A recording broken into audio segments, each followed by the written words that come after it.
আপনারা কি বিশ্বাস করতে পারেন একটি কোক ক্যান এবং একটি প্লাস্টিক কাপ 30 বছর পুরানো মার্ডার কেস সলভ করতে পারে?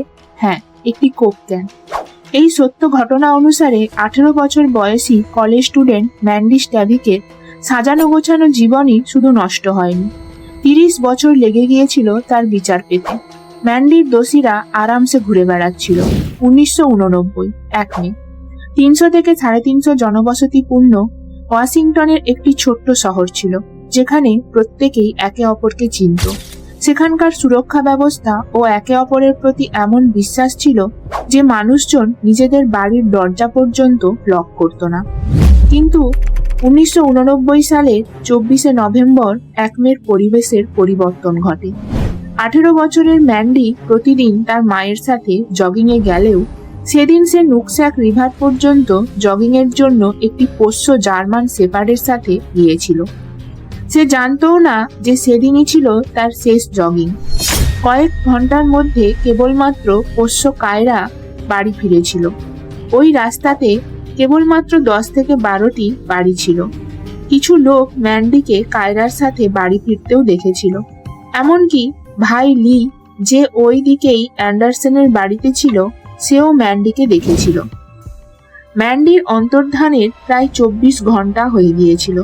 পুরো একমে টাউনে চিরুনি তল্লাশি শুরু হয়ে যায়, কিন্তু কোনো ক্লু পাওয়া যাচ্ছিল না। 3 দিন পরে ম্যান্ডির মৃতদেহ তার বাড়ির থেকে 6 মাইল দূরে নুকস্যাক রিভারে পাওয়া যায়। তার দেহ ছিল নিরাভরণ। এখন এই রহস্য কেবলমাত্র ম্যান্ডির অটোপসি রিপোর্টেই ভেদ করতে পারবে। পরের দিন অটোপসি রিপোর্ট আসে।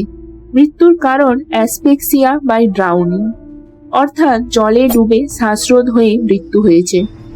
কিন্তু সেদিন ম্যান্ডির দেহ পাওয়া গিয়েছিল সেখানে কোনো স্ট্রাগলের চিহ্ন পাওয়া যায়নি। এমনকি সেখানকার জলও অত গভীর ছিল না। এদিকে ম্যান্ডি একজন ভালো সুইমারও ছিল, সুতরাং এটা স্পষ্ট ছিল যে ম্যান্ডির মৃত্যু জলে ডুবে হয়নি।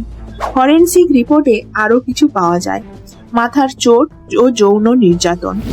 সুতরাং ম্যান্ডিকে ধর্ষণও করা হয়েছিল। এই ঘটনায় পুরো একমে টাউন শক ছিল। সবার মনে একটি প্রশ্ন, ম্যান্ডির সাথে এরকম কে করলো? খুনি কি তাদেরই মধ্যের কেউ, নাকি বাইরে থেকে এসেছিল? তবে কি খুনি তার পরবর্তী শিকারের খোঁজে রয়েছে? খুনি এখনো স্বাধীনভাবে ঘুরে বেড়াচ্ছিল। ওয়েলকাম টু সত্যের কাঁটা। আমি দীপান্বিতা। আপনারা দেখছেন দ্য কেস অফ ম্যান্ডি স্ট্যাভিক। 1986 সালে ইউএসএতে ক্রাইম কেস সলভের জন্য ডিএনএ টেস্ট করা শুরু হয়ে গিয়েছিল। আর এই কেস সলভ করতেও খুনির ডিএনএ খুঁজে পাওয়া সব থেকে জরুরি ছিল। ফরচুনেটলি পুলিশ ম্যান্ডির বডিতে একটি আনআইডেন্টিফাইড মেলের ডিএনএ পায়। কিন্তু পুলিশ যখন চেক করে তখন এই ডিএনএর সাথে এফবিআই এর ক্রিমিনাল ডেটার কারোর ডিএনএ ম্যাচ করেনি।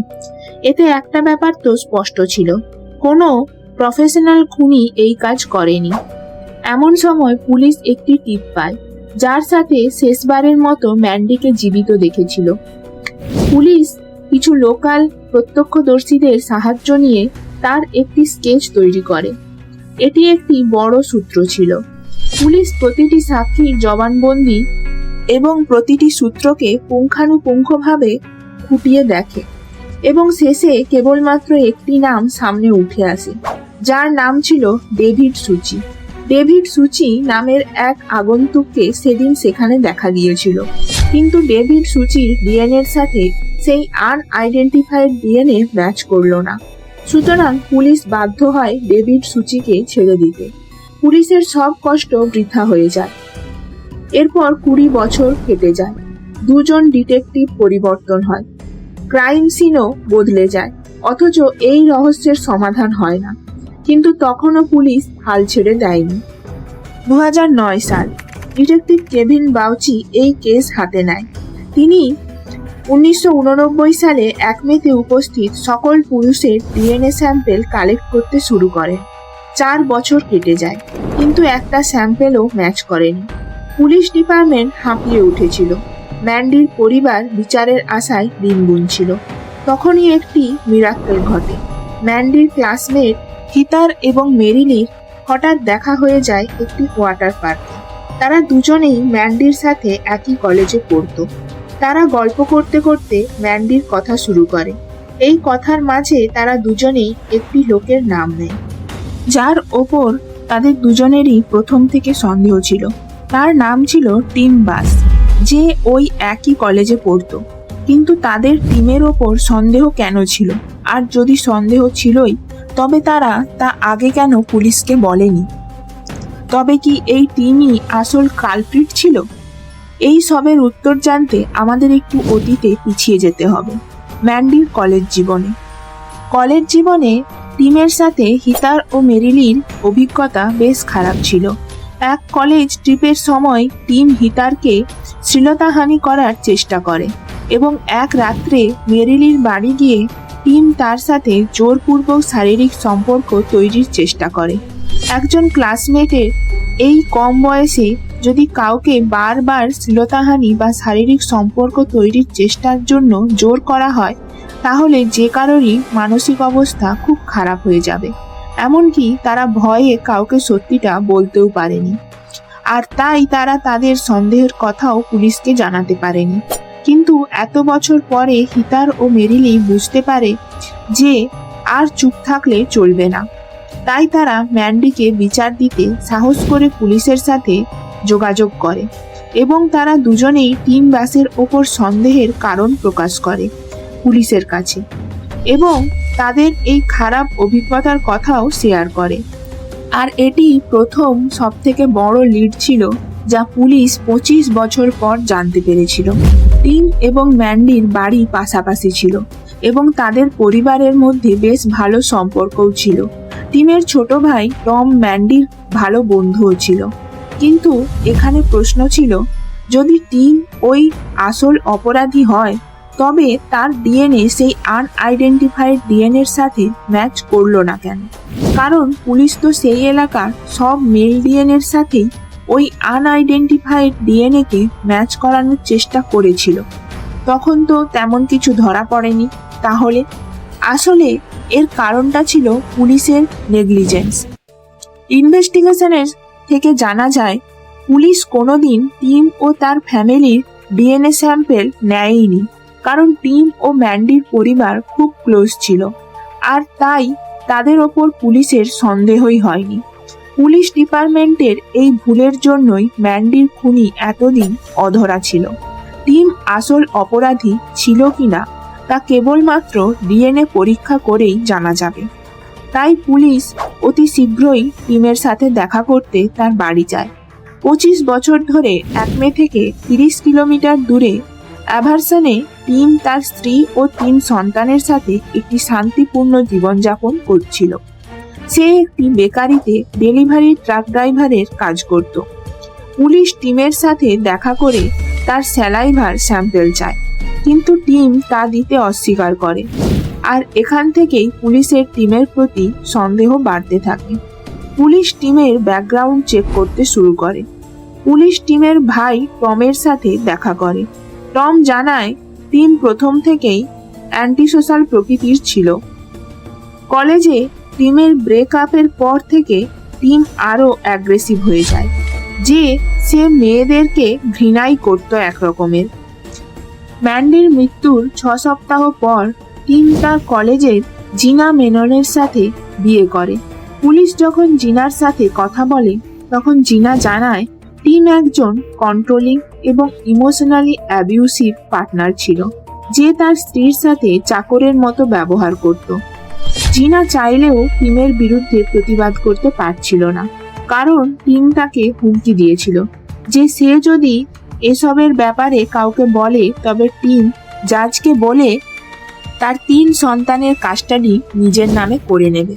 জিনার জন্য বিয়ে জেলের থেকে কিছু কম ছিল না। এই সব কিছু জানার পর পুলিশের কাছে টিম ছিল প্রধান সন্দেহভাজন ব্যক্তি, কিন্তু তার অপরাধ প্রমাণ করতে পুলিশের দরকার ছিল আরো পোক্ত প্রমাণ। সুতরাং পুলিশের প্রয়োজন টিমের ডিএনএ স্যাম্পেল। এরপর পুলিশ একটি টিম বানিয়ে সারা রাত টিমকে ফলো করে, এই আশাতে যে হয়তো কখনো না কখনো টিম এমন কিছু খাবে বা ধরবে যাতে তার স্যালাইভা স্যাম্পেল পাওয়া যাবে। কিন্তু এখানেও পুলিশের সব চেষ্টা বিফলে যায়। হয়তো এটা সম্পূর্ণভাবে কাকতালীয় ছিল, আর নয়তো টিম খুবই চালাক ও সতর্ক ছিল। কিন্তু একটা শেষ আশা বাকি ছিল, টিমের বস কিম ওয়াগনার। পুলিশ তার সাথে দেখা করে, তাকে সব বুঝিয়ে বলে। তিনিও টিমের মহিলাদের প্রতি খারাপ আচরণ নোটিশ করছিলেন, আর তাই তিনি পুলিশকে হেল্প করতে রাজিও হয়ে যান। কিমের কাজ ছিল যে কোনো উপায়ে টিমের ডিএনএ স্যাম্পেল কালেক্ট করা, আর তাই তিনি সর্বদা টিমের ওপর নজর রাখতে শুরু করেন, এই আশাতে যে কখনো না কখনো টিম এমন কিছু ব্যবহার করবে যাতে তার ডিএনএ স্যাম্পেল থাকবে। 3 মাস পার হয়ে যায়, আর অবশেষে সেই দিনটি উপস্থিত হয়। টিমের ব্যবহার করা একটি কোক ক্যান ও একটি প্লাস্টিক কাপ কিম কালেক্ট করেন, এবং তা তিনি টিমের থেকে লুকিয়ে পুলিশের কাছে জমাও দেন।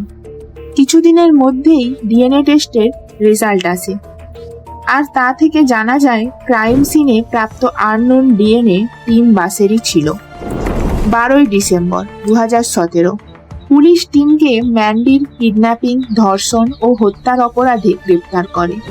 এই কেস সকলকেই পার্সোনালি প্রভাবিত করেছিল, যেখানে প্রসিকিউটর ডেভ ম্যাকিয়ারু তার রিটায়ারমেন্টের পরেও ম্যান্ডির হয়ে কেস লড়ছিলেন এবং কোনো ফিজও নেননি। কিন্তু কেস এখনো ক্লোজ হয়নি। ট্রায়ালের সময় টিম ম্যান্ডির বিষয়ে এমন কিছু তথ্য প্রকাশ করে যা সকলকে অবাক করে দেয়। সে বলে যে তার ম্যান্ডির সাথে একটি সিক্রেট অ্যাফেয়ার ছিল, আর সেই দিন সে আর ম্যান্ডি শারীরিকভাবে ঘনিষ্ঠ হয়েছিল, যার জন্য পুলিশ ম্যান্ডির শরীরে টিমের ডিএনএ পেয়েছিল। প্রসিকিউশনের মতে ম্যান্ডি ও টিমের মধ্যে কোনো প্রকার সম্পর্ক ছিল না। দুজনের মধ্যে না কোনো কথাবার্তা হতো, না তারা একই ক্লাসে পড়তো। এমনকি টিম ম্যান্ডির থেকে 4 বছরের বড় ছিল। কেউ কোনোদিন তাদেরকে একসাথে কোথাও দেখেওনি। কিন্তু টিমের এই নোংরা পরিকল্পনা সফল হয়নি। টিমের স্ত্রী কোর্টে জানায় সে আড়াল থেকে শুনেছে যে টিম তার মাকে বলেছে যে এই অপরাধের দায় সে তার বাবার ওপর চাপিয়ে দেবে, কারণ তার বাবার মৃত্যু হয়েছে প্রায় 10 বছর হয়ে গেল, এবং ওই আনআইডেন্টিফাইড ডিএনএর সাথে তার বাবার ডিএনএও ম্যাচ করে যাবে। মানে এত নোংরা মানসিকতার মানুষ ছিল টিম, তা কল্পনারও অতীত।